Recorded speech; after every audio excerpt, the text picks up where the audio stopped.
I'm Tom Baker, this is Chasing Cars, and this is the updated Honda CR-V, if you can tell.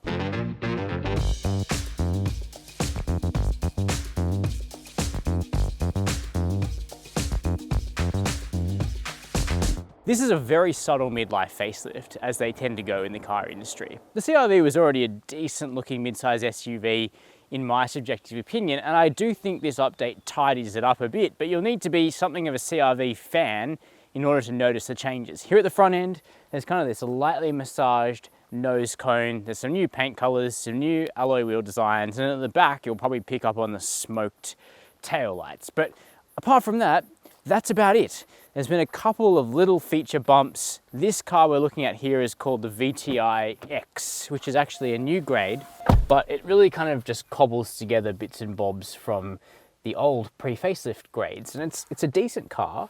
It's a decent specification. It's $35,990.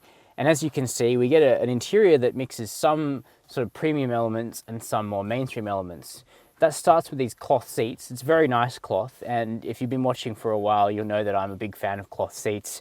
They're really good under the Australian sun, better than leather in terms of keeping cool. That being said, if you've got kids, they are harder to clean than leather. If you want leather seats, you'll have to step up to the VTI L, which is one rank above this car. You do get leather on the steering wheel though, and on the shifter. Below this car, you actually get a plastic steering wheel, which is a little bit ghetto, I think, in a mid-size SUV like this, with a price closer to 40 than 30, but either way. Now the interior, you'll notice, hasn't changed a huge amount compared to the pre-facelift CR-V. It's still built around this 7-inch screen here with Apple CarPlay and Android Auto, and this screen is now standard across the range. The base car used to have a really small display. We also have digital gauges ahead of you. They can't do all that much. They can project a navigation direction, which is good, and some media info, but there's no putting a map there, for example. That being said, it works perfectly fine, as do the shortcut buttons on the steering wheel. But one ace up the CR-V's sleeve is that it's very, very practical. So you have this really modular center console down here. You have the ability to move various portions out of the way, really deep space down here. You'll be able to get wine bottles in there or a handbag or something like that. The armrest does tilt up and out of the way. This whole piece here is actually removable. We've got two big cup holders, tray here ahead of those. You can get wireless charging on higher grades. And then the door bins themselves are pretty big too. Plus, material quality is generally quite high. Build quality is very good in the Honda. Everything feels screwed together really nicely. So all in all, it's inoffensive. But what I would say is this is one of the most competitive segments in the market. Cars like the CX-5, the RAV4, the Tiguan, the Kodiaq, the new Ford Escape, they're all very good.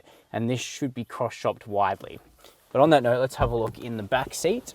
And the back seat gets off to a good start because these doors open like 90 degrees. So fitting a child's seat or getting the kids organized in the back is going to be easy. That's especially the case because there's lots of room here. It's a very, very spacious mid-size SUV. In some grades, you can actually get a really small third row, which is a nice bit of extra practicality.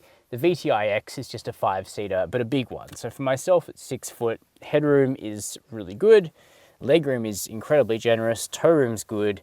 There's a flat floor, so you could easily get 3 people sitting across here in the back, although it's not the widest vehicle. There's 2 more fast charging old-sized USB ports here in the back. There's 2 air vents. There's a flip-down armrest with cup holders. There's a map pocket in both of the front seats. About the only demerit I can give the CR-V here is that these materials shift back to being quite hard plastic in the second row, but all in all, it's a pretty comfortable SUV here in the back. The boot's pretty good too. Now, I mentioned up front, the tail lights are a little darker on the facelifted CR-V, but otherwise it's quite hard to tell the difference from here around the back. VTI X is the cheapest grade to get a power tailgate, which is always a nice thing to have on a car like this when you've got your hands full. It's fairly prompt, but the CR-V is great in that the space, or I should say the opening here in the tailgate, is really big, really square, and so is the actual boot itself. It doesn't go quite as far back as some other SUVs, but the step-in height's really low, as you can see here.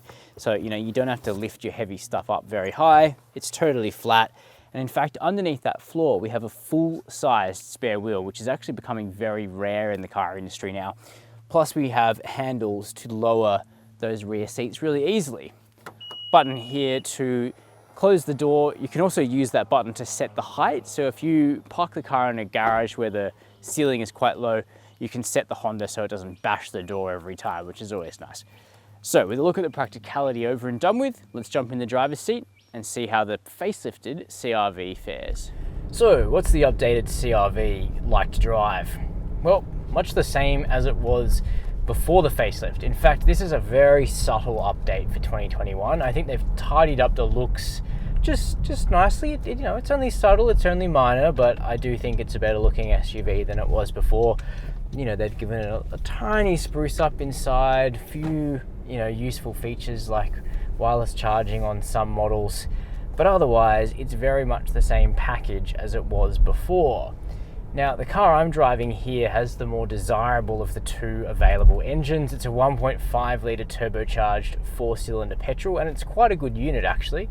Despite being relatively low in terms of displacement, it makes 140 kilowatts of power and 240 newton meters of torque. And really, for a car like this, it's totally adequate. And those outputs are really kind of middle of the pack in terms of power and torque.